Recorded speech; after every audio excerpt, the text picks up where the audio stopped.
Okay, everyone, this is Frenchie. Welcome back. Welcome back to the channel. This is Frenchie. Today we're talking about self motivation, man. I've been talking about that topic a lot lately because I'm noticing as I walk around the city, see everyone, people are saying seems to be not focused on self motivation. Things are changing rapidly in America with these tariffs and everything happening.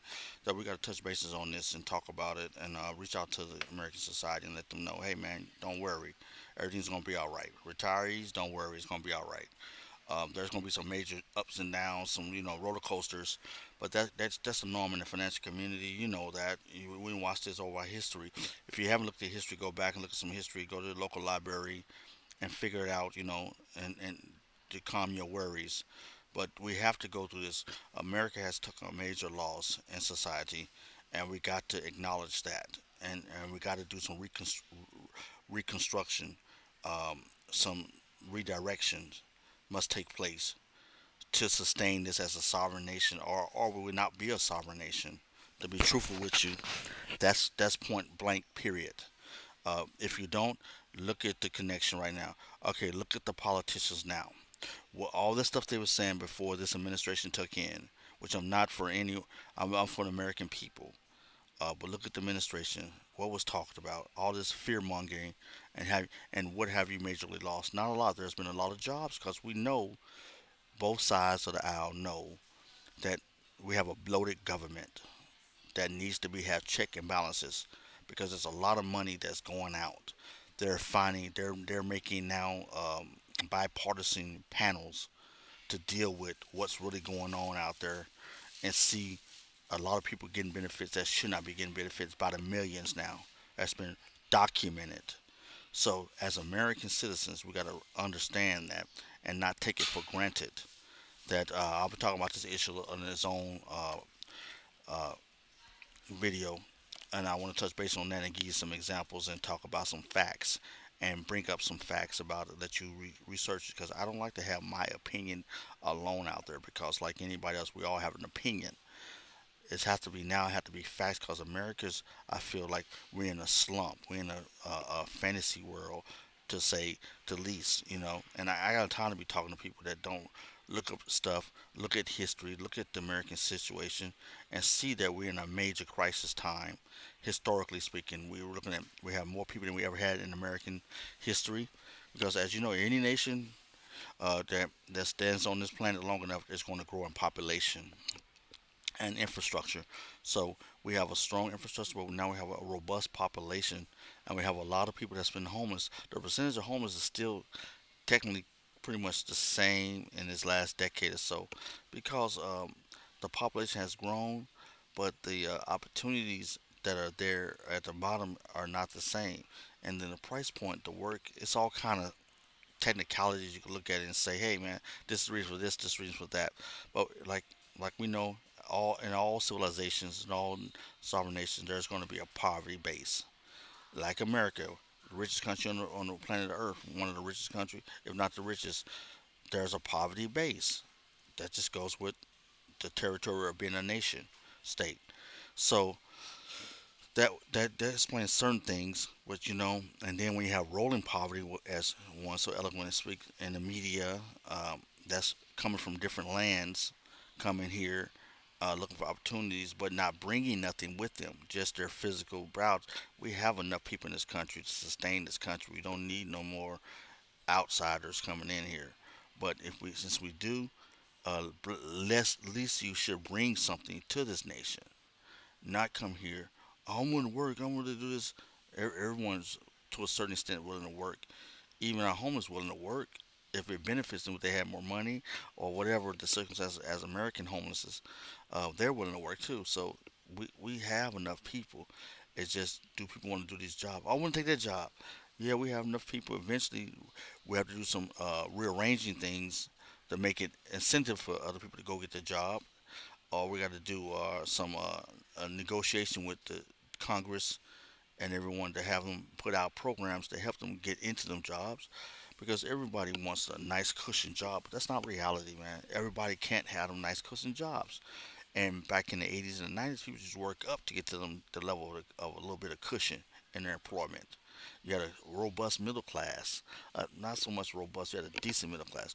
Now that middle class has shrunk in the 2000s, and so we see a lot of different turmoil that's happening across the American landscape, and we got to acknowledge that. We can't just put our heads and have our opinion and say, put our hands over our ears and close our eyes and say nah, nah, nah, nah.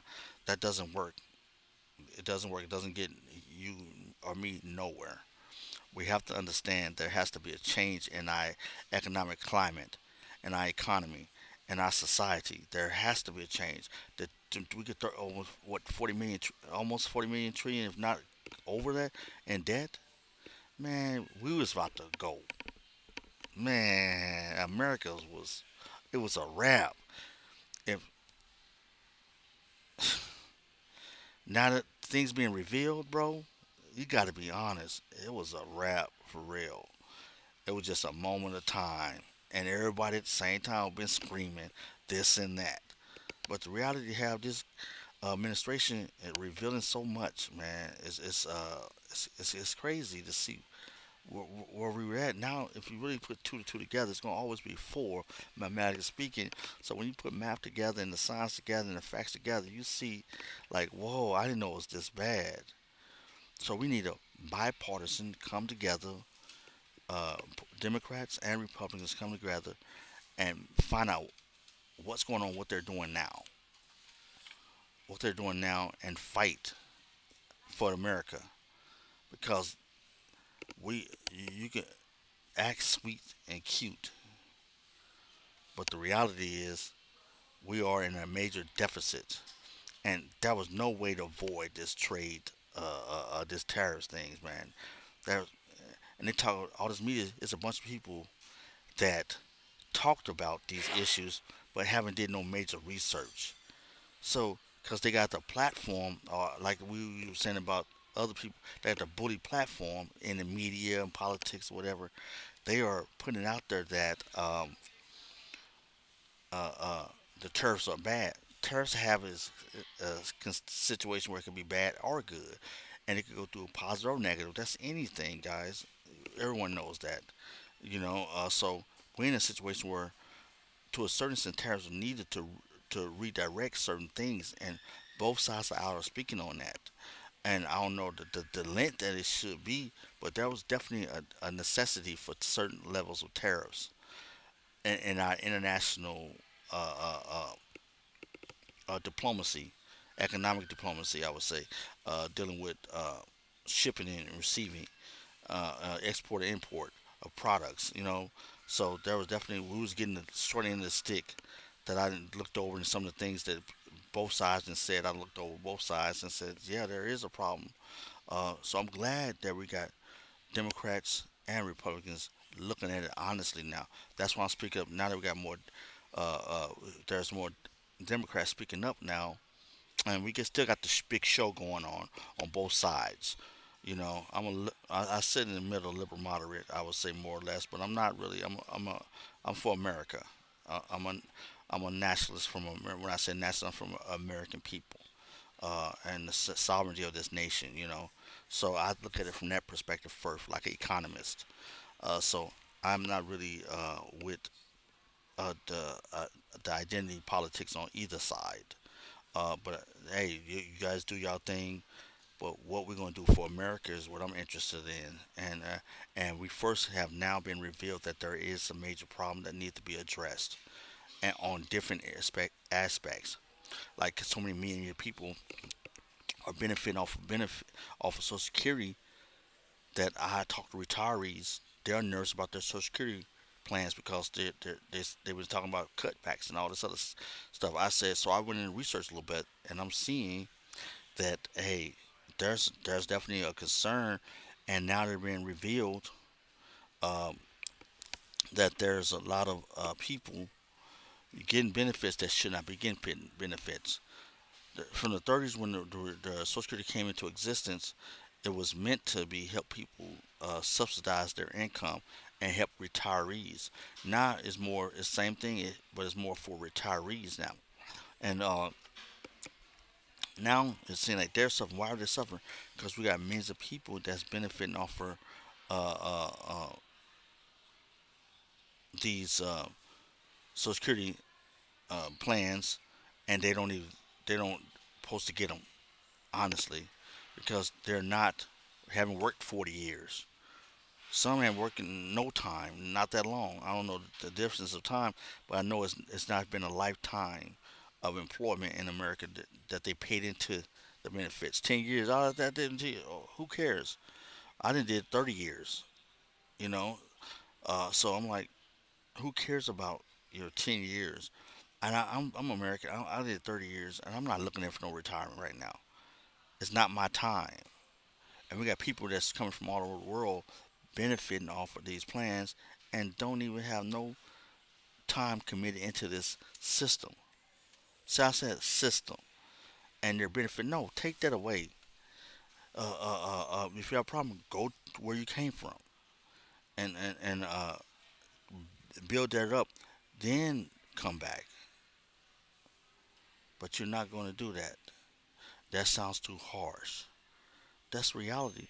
When you have American citizens uh, um, losing their benefits and getting reduced because there's not enough money in the pool, and their retirement plan is tight, they can't get food, and that's these elderly Americans, and they didn't work as teachers, social workers, dentists, lawyers, all types of fields, and they're just looking for a little bit to help in their twilight years of their life. They can enjoy some livelihood before they move on to the next level of life, wherever that is. So we got to be honestly with this, man. We can't just be one-sided. I want the people that came in here this country to get support too, not the way we're that this system has been perpetrating it, giving benefits to people that's not even been here or put time in to deserve it. I never thought I'd be saying anything, looking at things like this, but that's a reality. So that's a heavy dose, man. I talk about more about the Social Security. I was just amazed, man. I tell any American, go look into the Social Security situation, and you're gonna be pleasantly surprised and see how much really going on out there. And it might shock you. It might shock you if you're true about being an American citizen, about supporting your American citizens, the elderly, the disabled, and people of that, you're gonna be surprised what you're gonna come to find out. Without further ado, hey, check out the next video come up. This gonna hit hard. I knew this gonna hit hard. Uh, Leave a comment below. Let me know what you think, and I'd like to hear your response. Negative, positive. There's no judgments. As I said to you, I'm looking at it from America perspective first. Now, last note of that, if I go when I travel around the world, Mexico, I respect the country that I'm in, and I know it's about their citizens first. That's why a nation. It wouldn't be a nation if you weren't about your citizens first. It would just be open to anybody, And we're a nation, just like Canada. We're seeing right now with these tariffs. You're now actually being demonstrated right in real time how people are recognizing their country first now. Do you see? It just had to be revealed by someone stating, I'm gonna worry about my country first. Everyone feels the way, but this illusion, like we all are equal, we all included, that's just talk fluff. The reality, when it comes down to necessities, people look out their self first. Like inside America, when this COVID hit, people running to get newspaper, toilet tissue, sanitizer, all these other items, and they didn't worry about other people. They trying to buy the whole aisle up because they want to make sure they have enough to last their families. So in this inside the Americans, it was the same. Your family first. Now we're talking about nation to nation. We're talking on the national level. It's America first. That's what I mean by that. Not I'm not with no one's agenda. I'm with America first. And I hope if you have a comment on it, leave a comment. If it hits hard, don't just go off on me emotion. Make your point clear so I can respond to you. I don't want to just be attacked. You can do what you want to do. I can't control the comments, but the reality is this has to be addressed as American citizens. We are the constituents of the Congress. the states, the citizens of the states, the citizens of the United States. So you got to recognize we have to start saying things. So I'm waiting to hear from your comments. It's going to hit hard. It's real, but it's fair. Um, don't take me personal. Think through it, and send me a comment that if you want me to respond to it. If you want to send a tag comment, that's do as thy will. Uh, sometimes when I respond, if I think it's coherent and it makes sense, I try to get a proper response. But if I think it's just attack, then it's you just drawing up space where someone else can have some corrective criticism or some feedback that could be helped. Um, I can go from there. I wait to hear from your comments, subscribe, like. Wait to hear from you guys. Take care.